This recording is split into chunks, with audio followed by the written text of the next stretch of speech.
Hola estimados estudiantes, les habla el profesor Wilmar Ovares de la asignatura Globalización y Ambiente de la Escuela de Ciencias Exactas y Naturales de la UNED. Bienvenidos a la tercera tutoría de esta asignatura.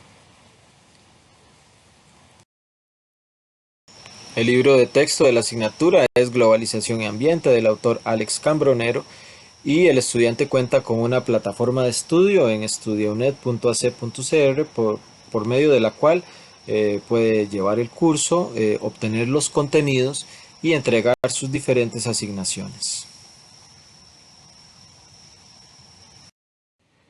Además de la tutoría introductoria, la asignatura cuenta con 4 temas específicos que desarrollan los contenidos del libro de texto a evaluar. Las fechas están indicadas en esta presentación y en el cronograma de actividades, tanto en la plataforma de estudio como en la orientación académica de la asignatura. En página 9 de la orientación académica pueden verificar estas fechas y tenerlas en cuenta para preparar correctamente su avance y las asignaciones requeridas. La evaluación de esta asignatura se llevará a cabo por medio de 5 actividades de 20% cada una. Dichas actividades se deben subir a la plataforma de estudio en formato PDF en las fechas así indicadas en la misma plataforma y en esta presentación, como pueden observar. Muy importante recordarles que no hay examen de reposición para esta asignatura, ya que no se van a aplicar exámenes propiamente para evaluar. Cada una de las actividades cuenta con una rúbrica de evaluación en donde el estudiante puede verificar qué es lo que se le pide para que así pueda obtener la mayor cantidad de puntos de la nota. Muy importante no cometer plagio, verificar qué significa eso. En el reglamento estudiantil está definido y es muy importante que el estudiante universitario tenga en consideración la importancia de no cometer este tipo de error académico.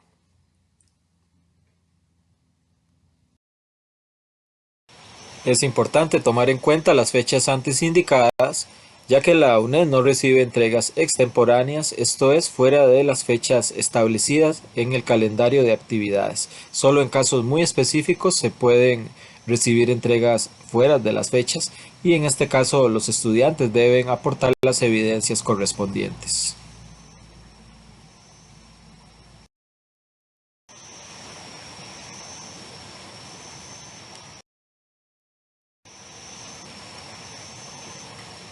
El libro se divide en 4 grandes módulos. El día de hoy estaremos estudiando con respecto a la globalización como marco de los procesos actuales de desarrollo.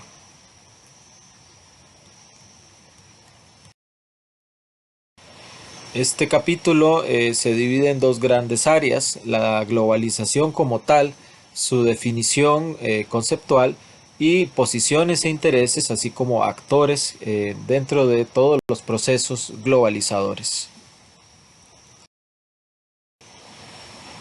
Este capítulo entonces nos habla de temas, como ya se indicó, conceptos sobre globalización, sus componentes, en qué consiste la economía de mercado y cuáles son las principales manifestaciones de la globalización.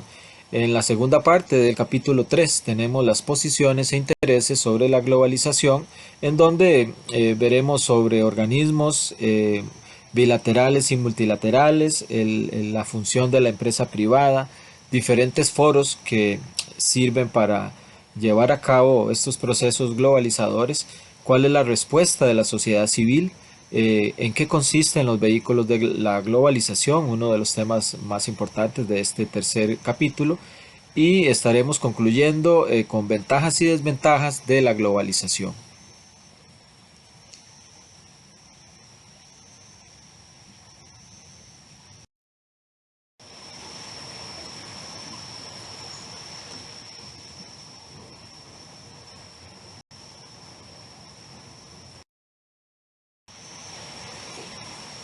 Hay componentes específicos de la globalización, lo cual conlleva la dependencia económica y algunas veces política de los países del mundo.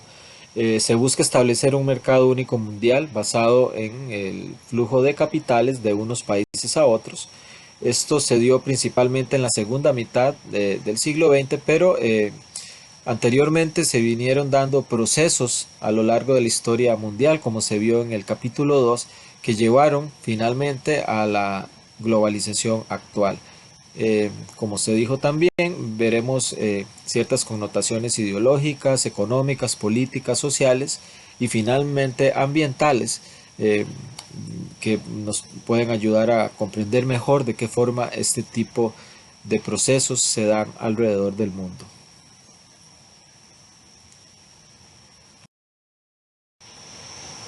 A partir de la página 225 del libro de texto, el estudiante también encontrará otras definiciones de globalización para así ampliar su conocimiento al respecto, ya que ésta se manifiesta tanto a nivel social, cultural, comercial. También tiene que ver con procesos históricos relacionados con la innovación humana, con la tecnología, con nuevos inventos y también con respecto a la integración de las economías mundiales.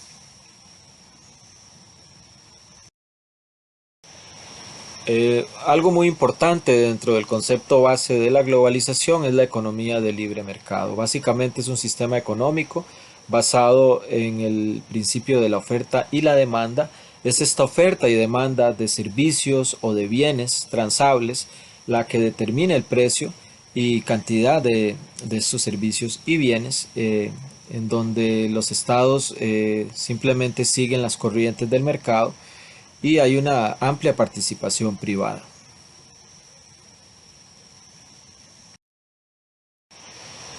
Muy interesante y muy importante la línea de tiempo de la globalización moderna, la cual inicia, según la unidad de texto, con la colonización de América y la expansión de las naciones europeas, no solo en el continente americano, sino a lo largo y ancho del mundo. Esto es muy importante, ya que, por ejemplo, mucho del oro que los españoles sacaron de América fue a parar a las arcas de países como Inglaterra o Holanda, Alemania, otras economías a las cuales la corona española debía mucho dinero. Poco a poco esta inyección de capital, esta inyección de oro fue creando un sistema bancario, un sistema organizado como lo vemos el día de hoy. Se empezó también a imprimir moneda o papel moneda con toda esa riqueza, con todos esos títulos de valor, lo cual dio inicio a procesos que requerían de una economía siempre en acción, unas transacciones constantes de bienes, lo cual fue impulsado por los imperios coloniales europeos alrededor del mundo. A partir del mediados del siglo XX, después de las guerras mundiales, con economías muy golpeadas eh, por la guerra y por la pobreza y todas las situaciones que se vivían en aquel momento, se crean instituciones como el Fondo Monetario Internacional o el Banco Mundial. A partir de los años 50 y 60 se da un gran desarrollo tecnológico, lo cual ayuda a unir al mundo, a que las cosas fueran más rápido, se desarrolla más rápidamente el teléfono, las comunicaciones satelitales.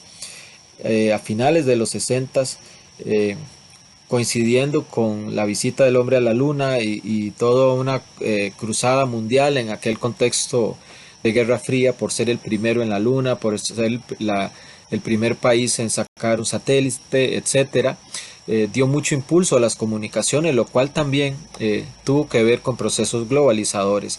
Dentro de esta línea de tiempo, y como vimos en capítulos anteriores, la caída del muro de Berlín es de suma importancia porque fue la caída o simbolizó la caída del sistema comunista, lo cual dio aún más impulso al desarrollo de ciertas tecnologías y al desarrollo de la economía de mercado, que era lo que se usaba en los países occidentales, que finalmente fueron los que ganaron la Guerra Fría.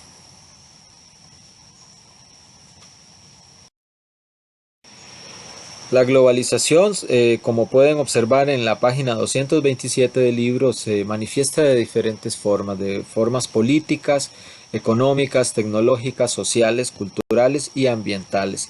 La política mundial está muy entrelazada actualmente, ya los países tienen sus alianzas, ni qué decir la economía.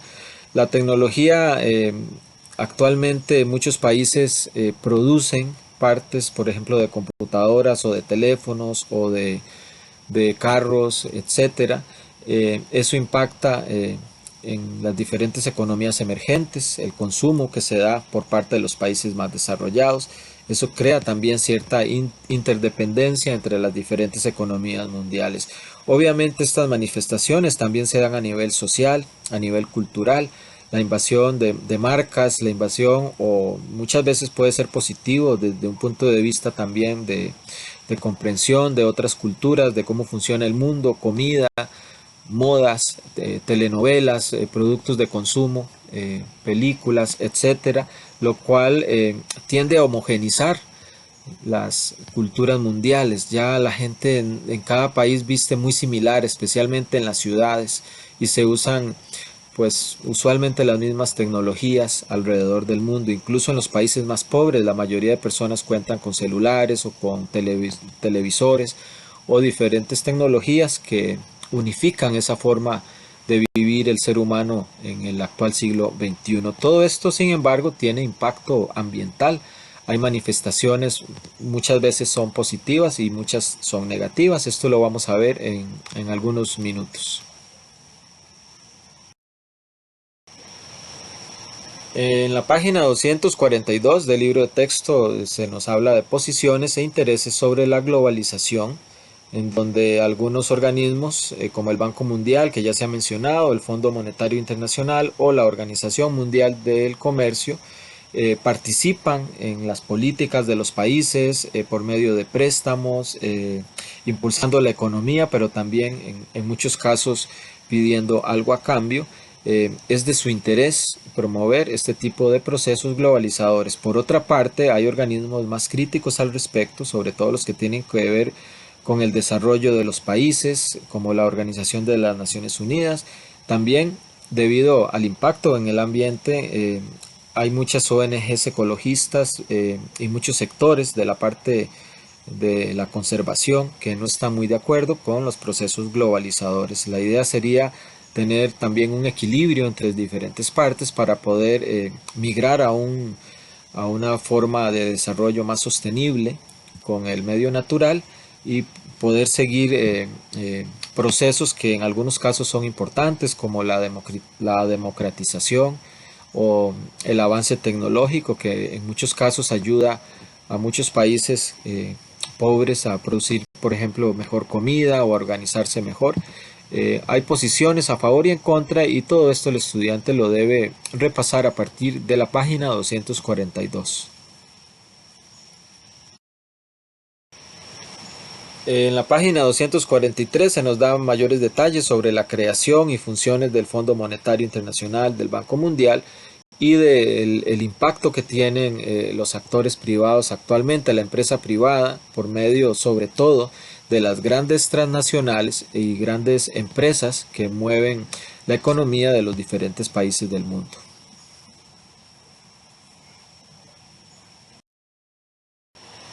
Vivimos en un mundo globalizado en donde originalmente los mayores intercambios eran transatlánticos, eso quiere decir entre Norteamérica y Europa, donde se desarrollaron las primeras economías industrializadas. Actualmente otras zonas del globo están también migrando fuertemente hacia grandes ciudades, grandes empresas, procesos globalizadores, como es el caso del Lejano Oriente. En estos momentos ya países como Japón, Corea, China, Indonesia, Australia cuentan con muchos recursos, con grandes economías que forman quizás un equilibrio diferente, el llamado Asia-Pacífico, en donde muchos países como China o Japón o Corea producen en muchos casos para no solo a nivel global, sino especialmente pensando en una zona de comercio a nivel pacífico, lo cual pues es una tendencia de salir de solo esta globalización a nivel transatlántico y ya podemos observar cómo a nivel de Asia-Pacífico, sobre todo Asia con países latinoamericanos y americanos en general, constituyen una nueva área de grandes intercambios comerciales.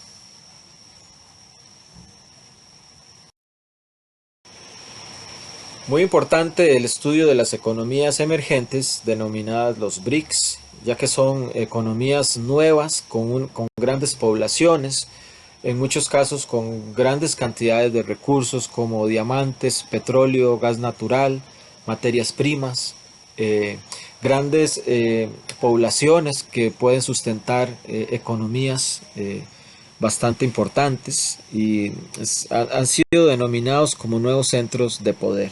En algunos casos, algunos de estos países han podido avanzar más rápido que otros, pero sí tienen características por su tamaño y por su población y recursos como futuros líderes a nivel mundial.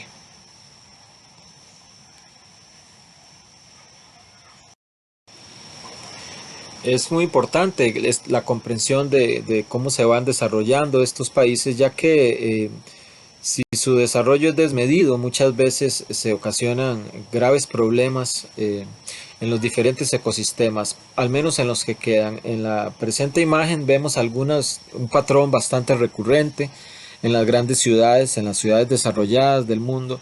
Tiene que ver con la necesidad de estar cerca de algún gran ecosistema, usualmente grandes sistemas de agua, buenas tierras para sembrar. Eso permite que las ciudades empiecen a desarrollar fuertemente y luego migrar a una economía más relacionada con la tecnología y con la industrialización. Vemos de forma eh, muy general el caso arriba a la izquierda de la ciudad de Nueva York, la cual se encuentra en el estuario de la desembocadura del río Hudson, que forma parte de un gran sistema. En algún momento fue un gran ecosistema, el cual permitió que esta ciudad de Nueva York surgiera como muchas otras. En el centro arriba, la ciudad del Cairo, eh, igual localizada muy cerca del delta del Nilo, una zona de mucha riqueza para producción de alimentos que pudieran sustentar poblaciones grandes. Arriba a la derecha, el río de la Plata. A la izquierda podemos ver un detalle de la ciudad de Buenos Aires, un color un poco más blanco, igualmente ubicada en un gran estuario que permite comunicaciones, que permite sembrar, etcétera, para luego migrar a un modelo ya más industrializado. Y esto se repite abajo a la izquierda, una pintura de la antigua Ciudad de México, Tenochtitlán, donde actualmente se encuentra la Ciudad de México. El gran lago fue desecado poco a poco, pero en su momento era un gran ecosistema. A la derecha, abajo, tenemos a la desembocadura del río Yangtze-Kiang en la ciudad de Shanghái, que es hoy por hoy uno de los mayores símbolos económicos de la potencia china actual. Como pueden observar, todas estas grandes ciudades siempre han estado muy relacionadas con el medio natural. Sin embargo, este modelo de grandes ciudades no se puede seguir replicando constantemente porque terminaríamos absorbiendo absolutamente todos los recursos importantes que quedan todavía a nivel ecológico.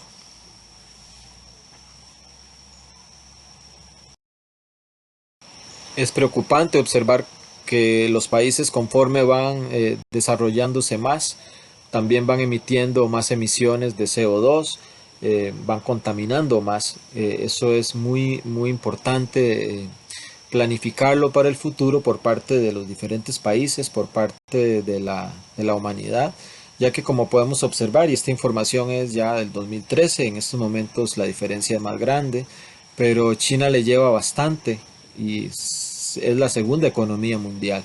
Le lleva bastante a la siguiente, que sería Estados Unidos, y de igual forma a un país tan desarrollado, una potencia económica como Estados Unidos, le lleva también bastante diferencia al siguiente, que sería la India. Esto está cambiando y como se vio con respecto a los BRICS, estas nuevas economías van en ascenso y cada vez también estarían contaminando más si continúan con el modelo de desarrollo que se ha venido implementando desde la segunda mitad del siglo XX. Por estas razones, muchas veces las agrupaciones civiles, la sociedad civil en general alrededor del mundo se encuentra escéptica con respecto al capitalismo y a la globalización. Se han dado movimientos en diferentes lugares del mundo, especialmente cuando se dan crisis económicas o guerras, en donde la sociedad civil se manifiesta en contra de muchos procesos. Ya lo hemos visto incluso en nuestro país, en donde las personas muchas veces están en contra nuestro gobierno firme acuerdos con este tipo de instancias internacionales que muchas veces comprometen la economía de los países. Por lo tanto, a partir de la página 254 se pueden encontrar mayores detalles para comprender mejor de qué forma la sociedad civil se ve implicada en todos estos procesos globalizadores y de qué forma reacciona. A partir de los años 70, el Club de Roma reúne científicos, economistas, hombres de negocios, personas interesadas en proponer diferentes alternativas al desarrollo tradicional, y esto ha llevado a que en algunos casos se puedan llegar a acuerdos para controlar un poco lo que son las tendencias actuales, tanto en cuanto al crecimiento de la población como con respecto al desgaste de los recursos naturales. Es muy importante leer todo esto relacionado no solo con el Club de Roma, sino con otras instancias que procuran un equilibrio entre el desarrollo económico y la cuestión cultural y ambiental. Un tema de gran importancia en este tercer capítulo que se desarrolla ampliamente es el de los vehículos de la globalización. Los vehículos de la globalización son organismos o diferentes actividades que se llevan a cabo a nivel mundial entre países, entre organismos bilaterales y países o instituciones para llevar a cabo esa globalización. Como ya se ha visto, organismos financieros como el Banco Mundial o el FMI, organismos de comercio internacional como la OMC, que rigen todas las políticas de comercio alrededor del mundo y muchas veces también dirimen conflictos entre países. Tratados de libre comercio, ya nuestro país, por ejemplo, ha firmado con muchos países este tipo de tratado. En muchos casos impulsa la economía, en otros casos podría afectar las economías locales o más pequeñas. El préstamo del FMI que recientemente se vio en nuestro país no sería el primero. En realidad Costa Rica es un país bastante globalizado y siempre se ha pegado a este tipo de organismos financieros mundiales. Y pues diferentes otros vehículos que que se han usado a lo largo de las décadas, como programas de ajuste estructural que ya en nuestro país se han aplicado, convenios internacionales, y también intervienen en todo ello sectores políticos y económicos internos en cada país. Como en todo hay ventajas y desventajas. Algunas de las ventajas en Costa Rica tienen que ver con un mayor crecimiento económico a lo largo de las últimas décadas, un aumento sostenido en las exportaciones y en los niveles de desarrollo. Hay mejoras institucionales y públicas que el país se debe comprometer a realizar para ingresar a organismos internacionales de importancia. De primer orden, la interconexión mundial, la Internet y todo esto que tiene que ver con el tráfico de datos, el intercambio de datos. Ahora todo es más rápido, hay información disponible más fácilmente. Y también hay mejoras a nivel social, por ejemplo, en lo relativo a derechos humanos de minorías. Desventajas que se dan en nuestro país, sin embargo, tienen que ver con una mala planificación turística, desgraciadamente la contaminación del suelo y acuíferos por medio de alguna industria o por medio de actividades agrícolas como la piña, que si no se hacen bien pueden dejar severos daños en el medio natural, la deforestación por diferentes razones, visitantes indeseados con respecto a que el país esté más abierto a, por ejemplo, a visitantes de otros lugares en términos generales. Muchas veces esto facilita que personas como narcotraficantes se puedan instalar en nuestros países más fácilmente. Ahora todo es más fácil, está más interconectado, etcétera. La diferencia de clases también es un tema muy importante que se ha visto en Costa Rica en los últimos años. Existe el índice de Gini, por ejemplo, que mide esa diferencia que hay en cuanto a la riqueza, la distribución de la riqueza de un país, cuántos o quiénes son más ricos y quiénes más pobres. Hemos visto que en las últimas décadas Costa Rica ha aumentado en ese índice de Gini, lo cual es preocupante, etcétera. La pérdida de identidad cultural que se da muchas veces por influencia de países más desarrollados, productos de televisión o de cine que muchas veces hacen olvidar la cultura local, también son importantes. Como pueden ver, las desventajas y ventajas tienen que ver con las diferentes manifestaciones que tiene la globalización alrededor del mundo y la forma en que impacta directamente en nuestro país. Para culminar, tenemos en la página 302 un ejercicio de autoevaluación. Se le invita al estudiante a tratar de repasar los contenidos por medio de este tipo de ejercicios para ver si han comprendido correctamente los contenidos de este tercer capítulo.